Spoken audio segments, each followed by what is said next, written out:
Գյորջյան Կասկադ 60 ամիս փուլային վճարում բազմաթիվ առավելություններ։ Հարգելի հայրենակիցներ, քննարկում ենք քաղաքական հետապնդումների հարցը Հայաստանի Հանրապետությունում։ Ես գտնում եմ, որ այս մարդկանց անունները ինչքան տաս, այդքան անհրաժեշտ է եւ քիչ է։ Դրա համար էլի մեկ բառով անդրադառնանք, որ ուղղակի խոսքի համար բռնություն չի ենթադրող, իրանից որևէ հանցագործություն չի ենթադրող խոսքի համար ազատազրկված է Միքայել Սրբազանը, միտինգներ, հանրահավաքներ կազմակերպելու,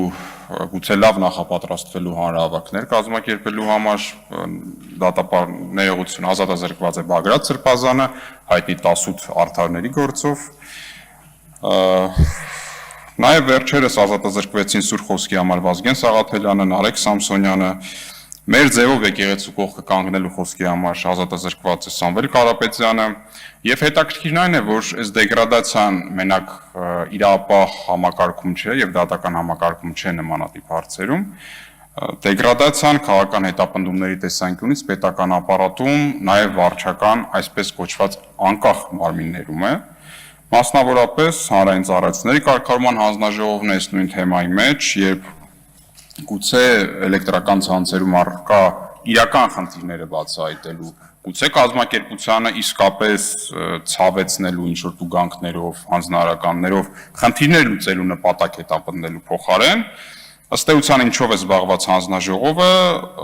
մեծ հաշվով սեփականության իրավունքից ներդրողի խլելով եւ լիցենզիայի դադարեցումը ուրիշ ձև երևի թե դժվար է բնորոշել։ Առհասարակ քաղաքական հետապնդումը ցանկացած պարագայում է խտրականություն, բայց այդտեղ գործընկերներս նշեցին, ես ուզեմ նշել, որ այս խտրական ամբողջ այս շքերթի մեջ երկրորդ շերտով խտրական վերաբերմունքը գնաց Լիդիա Մանթաշյանի նկատմամբ, որը նորից 18 արդարների գործով, երբ շուրջ 10 թե գուցե ավել մարդ խափանման միջոցների փոփոխությունից հետո Լիդիա Մանթաշյանի խափանման միջոցը չփոփոխվեց, ինչ որ մեր համար անհասկանալի, գուցե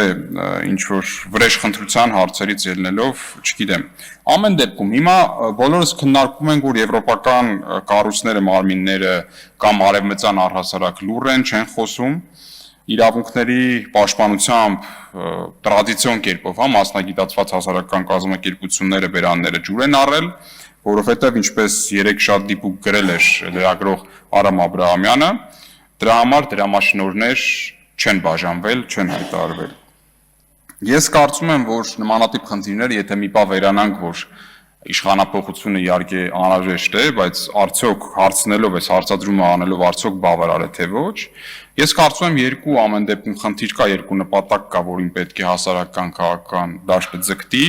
մեկը դա քաղաքական բալանսի առկայությունն է, որը կարծում եմ թե երբեք չենք ունեցել, մեկն էլ հասարակական ինստիտուտներ, մասնավորապես քաղաքացիական հասարակության ձևավորման խնդիրն է։ Քաղաքական բալանսի մասին շատ կարճ գործընկերները խոսեցին, օրինակ 3/5-ի կամ 70%-ի խնդրի մասին որոշումների ընդունման, այնուամենայնիվ մեր հասարակությունը պետք է հասնի այն աստիճանի ընտրություններին մասնակցելով, որպեսզի իշխող ուժի եւ ընդդիմադիր ուժի կամ ուժերի միջև տարբերությունը տոկոսային իմաստով, ներկայացվածության իմաստով էս դահլիճում չլինի ավելին, քան օրինակ, չգիտեմ, 5-6 падգամավորն է։ Երբ այն 3/5-րդ որոշումները, որոնք պահանջվում են, ինչ որ 3/5-ով ընդունվող որոշումները, հնարավորություն լինի ընդունելու բացառապես ընդդիմադիր ուժերի հետ ինչ որ կոնսենսուսի գալու արդյունքում, գուցե այդ որոշումների ցանկն էլ պետք է մեծացնել։ Երկրորդը, ես ասացի քաղաքացիական հասարակության ձևավորումը, ինչու ձևավորումը, որովհետև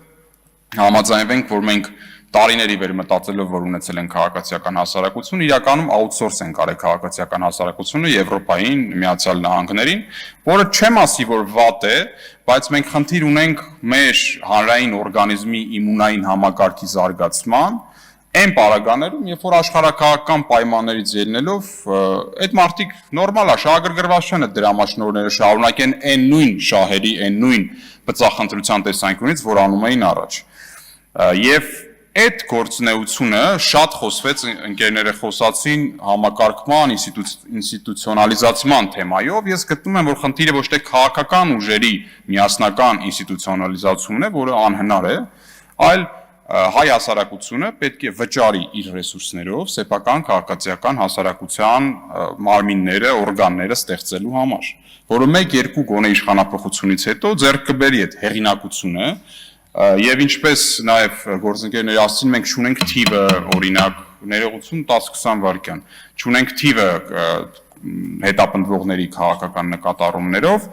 չունենք տվյալներ եւ այլն կլինեն այն հեղինակավոր հասարակական կազմակերպությունները, ում բոլորս կկարողանանք հղում կատարել։ Մենք շատ լուրջ այդ խնդիրը ունենք, որովհետև այո, Amnesty International-ը, Human Rights Watch-ը միշտ չէ որ այդ տվյալները կարտացول են։ Մենք ունենք գոնե հայ հասարակության շրջանում այդ հասարակական իրավապաշտպան կազմակերպությունների ձևավորման խնդիրը եւ նորից եմ ուզում մեսիջը տամ, որ դրա համար ժողովուրդ ջան պետք է վճարենք, պետք է մեր մեծ կարողություններ ունեցող մարդիկ, որոնք շատ լավ գործեր են արել այս հասարակության համար տարիների վեր, տասնամյակներով ի վեր, հումանիտար ասպեկտում, կրթական ասպեկտում, մյուսով, բայց իմ գոնե հիշողության մեջ երբեք չեն արել այդ կանոնավոր կոնստանտ ներդրումները իրավապաշտպան կազմակերպությունների ձևավորման ռեսուրսների ընծայնման եւ գոնե 10-20 տարով իրենց գործնեությամբ հնարավորություն տալու համար։ Որպես հասունացած հասարակություններ, արևմտյան հասարակությունները դրան հասել են, մենք էլ պետք է այդ նպատակը դնենք եւ ի վերջո հասնենք, որովհետեւ քաղաքական կուսակցությունների եւ իրավապաշտպան ՀԿ-ների նպատակներն ու գործունեությունը չեն կարող նույնացվել, չպետք է նույնացվեն եւ երկուսն էլ լավ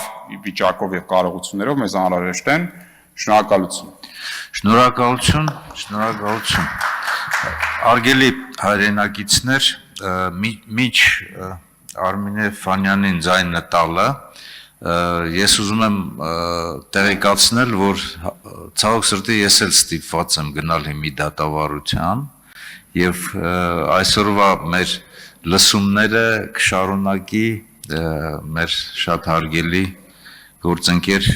Արծվիկ Մինասյանը, ուզում եմ շնորհակալություն հայտնել ձեզ բոլորիդ, կարծում եմ, որ մենք դեռևս ժամանակ կունենանք առաջիկայում եւ հետագայում հանդիպելու եւ համատեղ